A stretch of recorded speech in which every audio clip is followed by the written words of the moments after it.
किशनगंज में integrated farming क्षेत्र में जो विकास कार्य हो रहा है, इसमें हमारे साथ हैं नज़र रिजवान साहब। नज़र रिजवान साहब के साथ हम जानेंगे कि आखिर ये जो फार्मिंग है इसका प्रोसेस क्या है। देखिए, हम तो जानते नहीं, या आपको भी पूरी तरीके से जानकारी होगी नहीं। तो नज़र रिजवान साहब, आप हमारे साथ हैं। नमस्कार। नमस्कार। वालेकुम सलाम।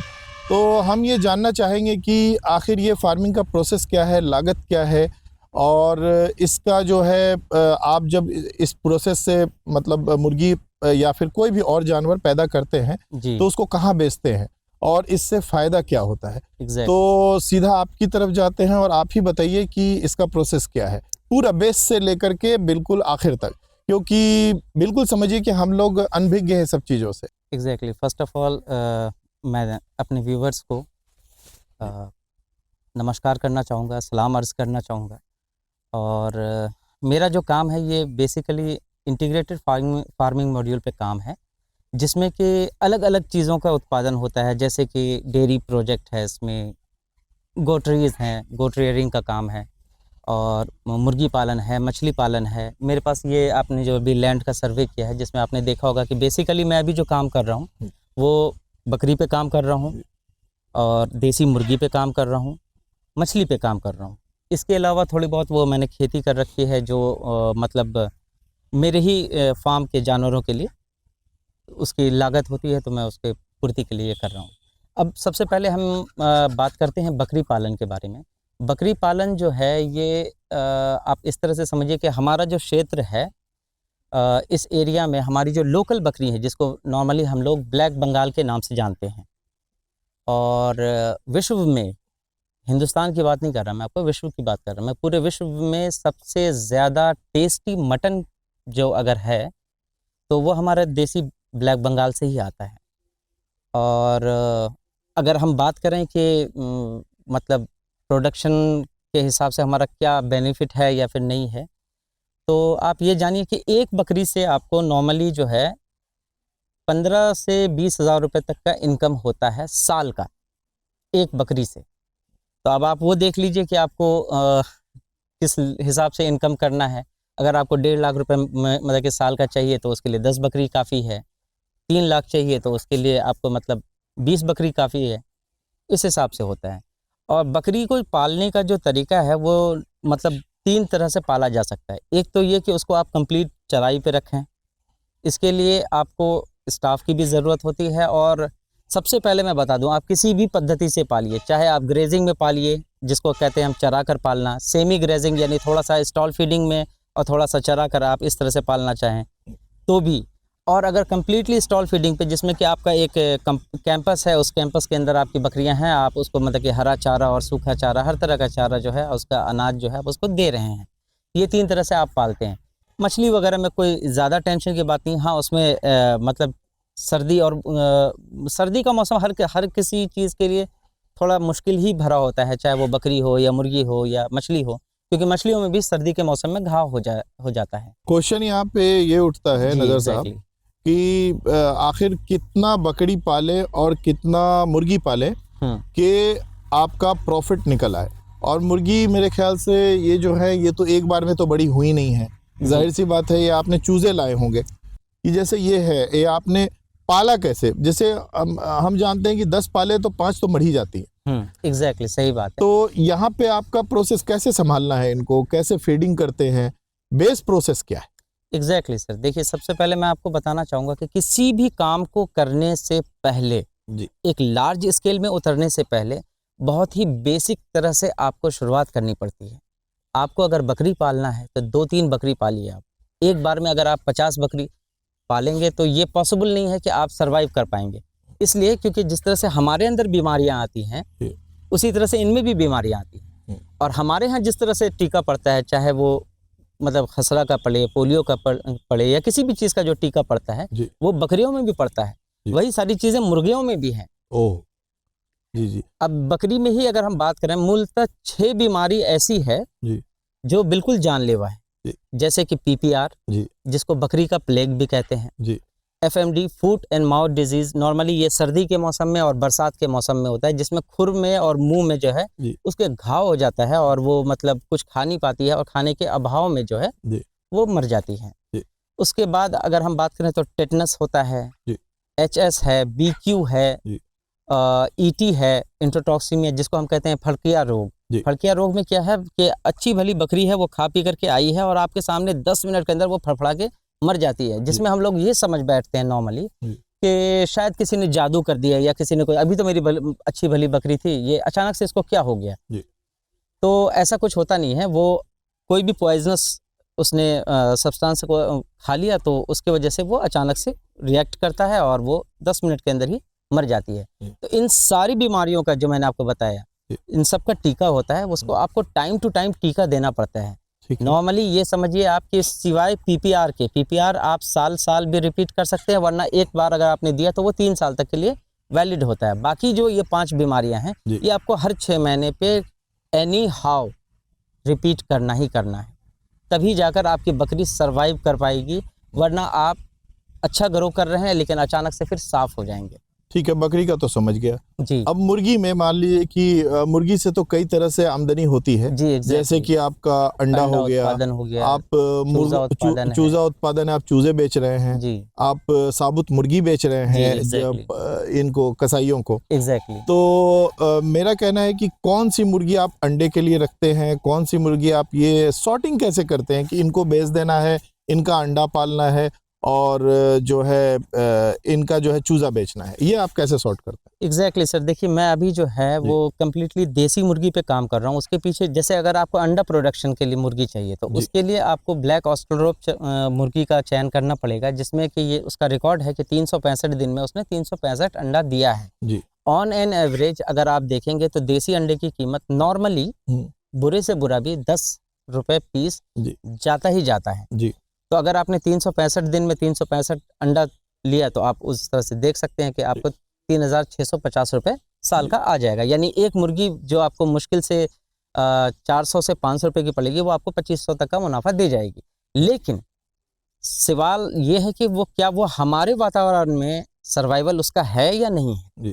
तो हमारे यहाँ जिस चीज़ का मतलब कि सर्वाइवल है, हमें उस हिसाब से काम करना चाहिए।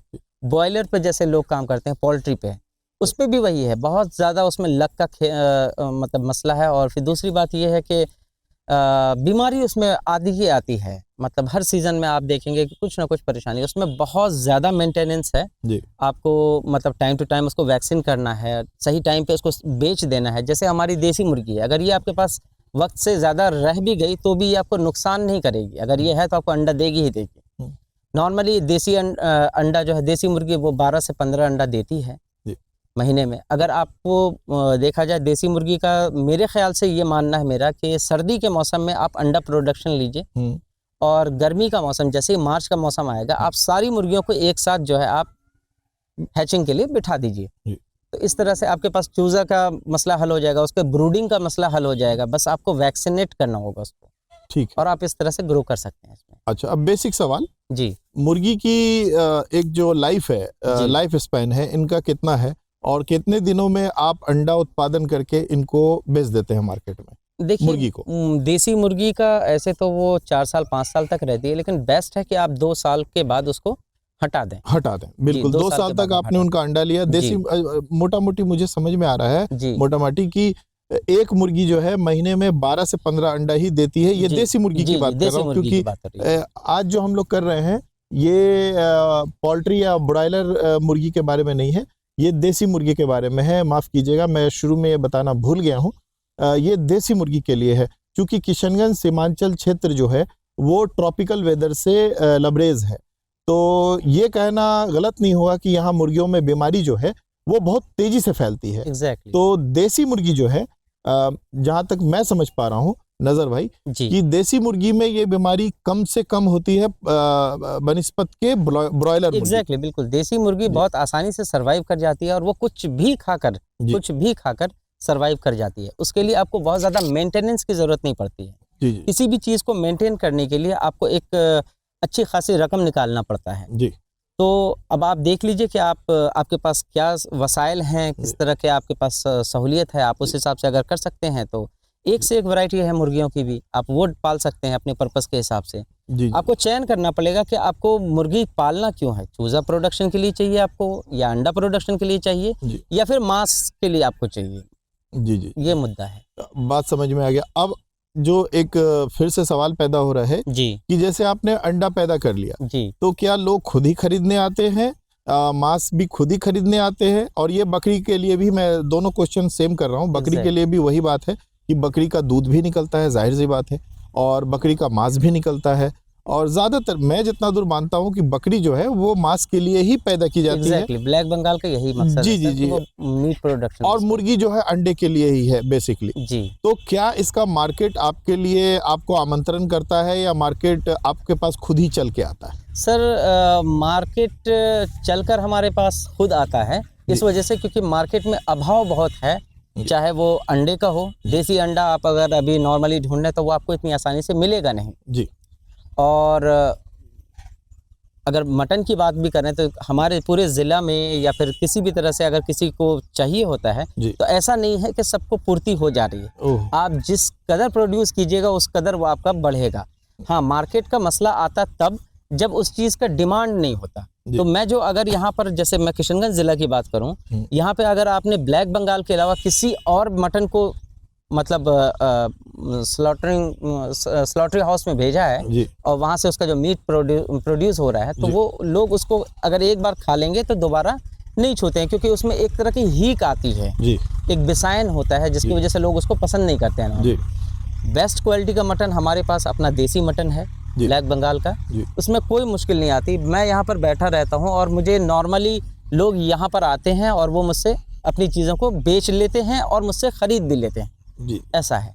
तो अब मेरे लिए मार्केट मसला नहीं है सर। अब एक फिर से एक सवाल आता है जहन में कि एक मुर्गी आपने जैसे बताया कि 2500 रुपये के आसपास एक साल में जी आपको आमदनी देती है। हाँ, अब एक मुर्गी के पीछे लागत ये क्या? सर मैं आपको ब्लैक ऑस्ट्रोड्रॉप के बारे में बोल रहा था। जी अगर आप ये देसी पे काम करेंगे तो ये 1200-1500 के आसपास जाएगा। अब एक मुर्गी के ऊपर अगर आपने कॉस्टिंग की बात की है जी तो एक साल के अंदर नॉर्मली अगर आप देखेंगे, जैसे वो बच्चा रहता है तो उसको आप प्री स्टार्टर देते हैं, जी जी और देसी वगैरह में तो इन सब चीज़ों की कुछ खास ज़रूरत होती नहीं है, लेकिन फिर भी जो अपना एक तरीका है पालने का कि आप उसको प्री स्टार्टर दें, फिर उसके बाद आपको जब वो बड़ा हो जाए तो आपको मतलब अंडा के पर्पज़ से जब आपको इस्तेमाल करना है तो लेयर फूड देना पड़ता है, जी ये सारी चीज़ें देनी पड़ती है। तो ऑन एन एवरेज मुझे ऐसा लगता है कि एक मुर्गी पे आपको साल भर में जी 400 से 500 रुपये का खर्च आएगा, जो आपको वो 1500 रुपये तक दे जाएगी। मतलब मोटा माटी जो है ये आपको दुगने से ज़्यादा प्रॉफिट एग्जैक्टली दे के ये तो है, जाती है। दुगने से ज़्यादा प्रॉफिट देखिए आम आदमी का पहला क्वेश्चन हल हो गया। जी दूसरा सवाल ये है कि जैसे मान लीजिए कि इसमें खाली आप मैं तो प्रॉफिट गिन लिया, अब एग्जैक्टली इसमें मौत भी होती होगी, जाहिर सी बात एग्जैक्टली है। मोर्टेलिटी भी है। तो वो सब अगर छांट लिया जाए जी तो एक मुर्गी का अब लागत बताइए। देखिए मोर्टेलिटी आप ये समझिए कि मैक्सिमम 10% होता है, 10% माइनस कर मैक्सिमम दिया, फिर भी मैं एक बात मानूं कि डबल के आसपास का, डबल से ज़्यादा का डबल ही से ज़्यादा का इनकम है, वरना डबल में तो कोई भूल नहीं है। तो यहाँ पे जो मुर्गी और मत्स्य पालन या फिर बकरी पालन है ये बहुत ही कम मात्रा में, जबकि हमारे यहाँ पे बहुत ही ज़बरदस्त हरियाली है, लेकिन फिर भी लोग जो है इसमें जल्दी हाथ नहीं लगाते हैं। तो मेरा नज़र भाई के पास आना इसी सिलसिले में हुआ है, क्योंकि इन्होंने इस जो बहुत पढ़े लिखे आदमी है और उन्होंने इस काम को चुना है। तो क्या एक जब ये पढ़े लिखे आदमी है और ये काम कर रहे हैं, तो एक जो किसान है जिसको कि बहुत कुछ की जानकारी है ऑलरेडी, तो वो इस चीज़ को करने से क्यों डरते हैं? तो ये नज़र भाई बताएं, ज़्यादा बेहतर है। एग्जैक्टली मैं आपको बताऊं सर कि जैसे आपने कहा कि मैं बहुत ज़्यादा पढ़ा लिखा हूँ, हाँ ठीक है मैं पढ़ा लिखा हूँ, वैसे मैं मैकेनिकल इंजीनियर हूँ। जी किसी भी चीज़ को करने के लिए जैसे ट्रेनिंग की ज़रूरत पड़ती है, हमारे किसान के पास सारी चीज़ें सारी रिसोर्सेज हैं, लेकिन बस एक चीज़ का अभाव है, वो है ज्ञान। जी ट्रेनिंग अगर वो लेते भी हैं तो वो नॉर्मली एक अनपढ़ आदमी में और एक पढ़े लिखे इंसान में बहुत फ़र्क हो जाता है। जी और मैं चाहूँगा कि जब मैं इस सोसाइटी में हूँ, यहाँ इस गांव में हूँ, तो यहाँ के लोगों को मुझसे फ़ायदा पहुँचे, और पहुँचता भी है। मुझसे अक्सर लोग अपने मतलब बीमारी के इलाज के सिलसिले में या किसी और सिलसिले में आते रहते हैं मेरे पास, और मुझसे जो भी हो पाता है मैं ज़रूर उनके लिए हेल्पफुल होता हूँ उस टाइम पर। और किसानों को मैं खुद भी जागरूक करता हूँ कि आप बेस्ट होगा कि आप खुद ही इस चीज़ को बढ़ावा दें, आप खुद ही इस चीज़ को बढ़ावा दें। ये मेरा ब्रीडर है सर। जी जी जी, मेल मेल है, मेल है। मैं दिखा दूं कैमरे पे कि हाँ, ये मेल है और ये ब्रीडर है जी। तो आप ये जान लीजिए हट्टा कट्टा तगड़ा बकरा कई अच्छी प्रजाति को जन्म देगा। हाँ, एग्जैक्टली, सही बात है। हाँ, तो मैं यही कह रहा था आपसे कि मैं किसानों को खुद भी यहाँ रहकर जागरूक कर रहा हूँ, क्योंकि जाहिर सी बात है यहाँ पर गरीबी बहुत ज़्यादा है, और गरीबी से बचने के लिए हर घर में अगर आप देखें तो बहुत आसानी से ये 50-60 जानवर तो पाल ही ले सकते हैं जी। अगर ये ऐसा करते हैं तो इसमें इनकी अच्छी खासी आमदनी नहीं भी कम से कम मैं समझता हूँ कि साल का 4 लाख 5 लाख रुपए तो ये एक्स्ट्रा में कमा सकते हैं, जिसके पीछे मेहनत नहीं है।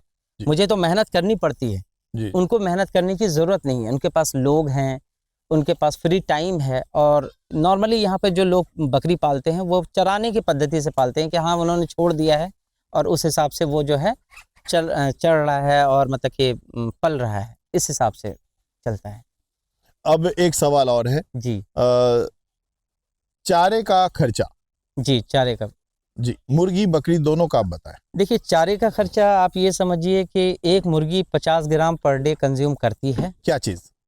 अपना चारा जो है उसका लेयर फूड। वो आप खरीदते हैं? जी, मैं खरीदता हूँ, और उसका जो कॉस्ट आता है वो 50 केजी के बैग का 1400 रुपया है अभी। मार्केट अप एंड डाउन, 2 रुपये सस्ता 2 रुपये महंगा होता रहता है। जी।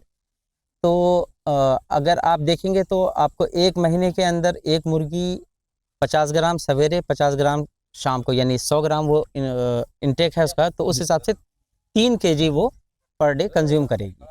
तो उस हिसाब से आप 28 गुना 3 कर लीजिए कि आपको ये मतलब जितनी आपके पास मुर्गियां हैं वो 3 केजी डेली कंज्यूम कर जाती है। तो उस हिसाब से ठीक है, वो तो आप खुद कैलकुलेट कर सकते हैं। जी जी जी। बकरी के लिए मेरा मानना है कि अगर आपके पास खेत और हरियाली आसपास है तो ये सब चीजों की जरूरत नहीं है। एग्जैक्टली। हाँ, लेकिन ये है सर्दी में चूंकि मतलब खाने का थोड़ा मसला हो जाता है बाहर चरने में, जैसे ओस वाली चीजें बकरियां नहीं खाती हैं, ओस वाले घास को वो नहीं खाती, और अगर खा लेंगी सपोज कीजिए भूख में तो वो बीमार हो जाएंगे, तो उस टाइम पे थोड़ा खर्च गिरता है। ऑन एन एवरेज आप ये समझ लीजिए एक बकरी पे पर डे का 12 रुपये 15 रुपये जाता है। जी, ठीक है। अब लपेटते हैं बात को समेट करके। इसमें एक अगर मेरे जैसा आम इंसान है और एक ऐसा इंटीग्रेटेड फार्मिंग करना चाहता है जिसमें बकरी मुर्गी, मछली छोड़ दीजिए, बकरी मुर्गी है, तो मोटा माटी कितना लागत लगेगा टोटल अगर हम जमीन किराए पे लेते हैं सब ले ला के? ऑन एन एवरेज आपको ढंग से करने के लिए कम से कम 50 बकरी रखना पड़ेगा और उसका इंतजाम रखना पड़ेगा, फिर आपको अपने रहने का इंतजाम करना पड़ेगा जी, या फिर एक सिक्योरिटी गार्ड, या फिर एक सिक्योरिटी का रखना पड़ेगा। तो फिर उस हिसाब से आपको 8 से 10 लाख रुपए तो चाहिए शुरुआत में। और ये कितने दिन में रिकवर हो जाएगा?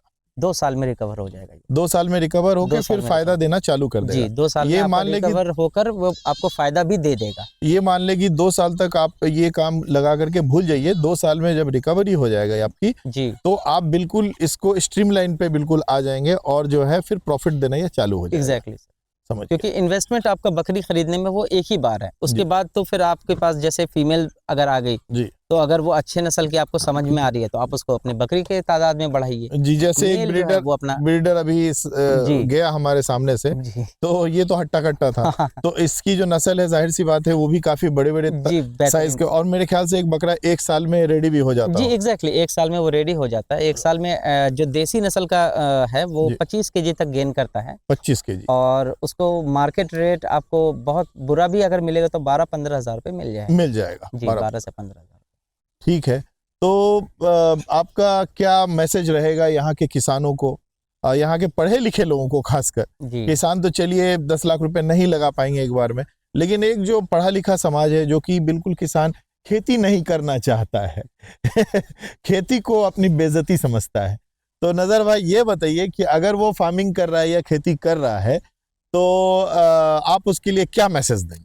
सबसे पहले तो मैं उनका दिल से स्वागत करूंगा कि आपके अंदर वो करेज है कि आपने अपना सो कॉल्ड जो एक इमेज का एक होल बना रखा है, या फिर आप एक मतलब कह लीजिए कि झूठा ढकोसला बना रखा है कि नहीं हमने ये काम अगर किया तो फिर इसमें हम लोग इमेज लो प्रोफाइल हो जाएगा, लो प्रोफाइल हो जाएगा, तो ऐसा नहीं है। इमेज धरी के धरी रह जाती है अगर आपके पास तंगी आ जाए। अगर आपको ज़िंदगी में लगता है कि नहीं मेरे लिए 1 लाख रुपए महीने, 2 लाख रुपए महीने या 5 लाख रुपए महीने सफिशिएंट है, तो आप जॉब करें जी, ये आपकी मर्जी है जी। और अगर आपको महीने का 5 लाख 10 लाख रुपए नहीं बल्कि आपको असीमित कमाना है जी, अपनी कैपेबिलिटी को बढ़ाते जाइए, आगे बढ़ते जाइए। और वो तमाम लोग जो इस काम में जुड़ रहे हैं, मैं उनको सिर्फ यही कहना चाहूँगा कि देखिए शुरुआत में दिक्कत तो बहुत आएगी, लेकिन उसमें आपको हारना नहीं है। एक और सवाल अभी जहन में आ गया जी। सरकार, हाँ सरकार क्या इस पे कोई सब्सिडी देती है? एग्जैक्टली सरकार इस पे सब्सिडी देती है, 50% तक का सब्सिडी है, लेकिन उस सब्सिडी को हासिल करने के लिए आपको बहुत पापड़ बेलना पड़ता है। उसके पीछे अभी आप ना जाएं, अभी आप अपने सर्वाइवल की सोचें। जब आपका सर्वाइवल आसान हो जाएगा तो आपको लाभ मिलेगा ही मिलेगा, इसमें कोई दो राय नहीं। अभी आप अगर लोन लेना चाहेंगे तो आपको लोन नहीं मिलेगा, अभी आप किसी तरह की कोई मदद चाहेंगे तो आपको नहीं मिलेगा। अभी आपके पास आपका शरीर है, अभी आपके पास आपकी जो भी थोड़ी बहुत संपत्ति है या फिर जो भी आपके पास आपका फंड है, उसी से आप स्टार्ट कीजिए, आप आगे बढ़िए। उसके बाद धीरे धीरे आप खुद ही आराम से इस खेल में किंग बन जाएंगे। तो ये थे हमारे नज़र भाई किशनगंज सीमांचल क्षेत्र से इंटीग्रेटेड फार्मिंग के बारे में ज्ञान देते हुए, और मुझे उम्मीद है कि आप लोग भी इस चीज़ से मतलब कुछ तो सबक ले ही लेंगे कि आप हाई प्रोफाइल के चक्कर में दूसरों के नौकर बनने से अच्छा अपने मालिक खुद बने। और ये जो इंटीग्रेटेड फार्मिंग है ये कोई लो प्रोफाइल बिजनेस भी नहीं है। जब ये आप बड़ा कर लेंगे ना, तो जब आपके पास पैसे होंगे तो आपके अंदर एम्प्लॉय भी खूब होंगे, तब आप खुद अपने अंडर में काफ़ी सारे एम्प्लॉय रख करके उनको रोजगार दे सकते हैं, आप खुद भी कमा सकते हैं, एक गांव को खुशहाल बना सकते हैं। तो इसी बात से मैं अपने इस प्रोग्राम का अंत करता हूं। उम्मीद करता हूं आप लोग लाइक और सब्सक्राइब ज़रूर करेंगे। धन्यवाद।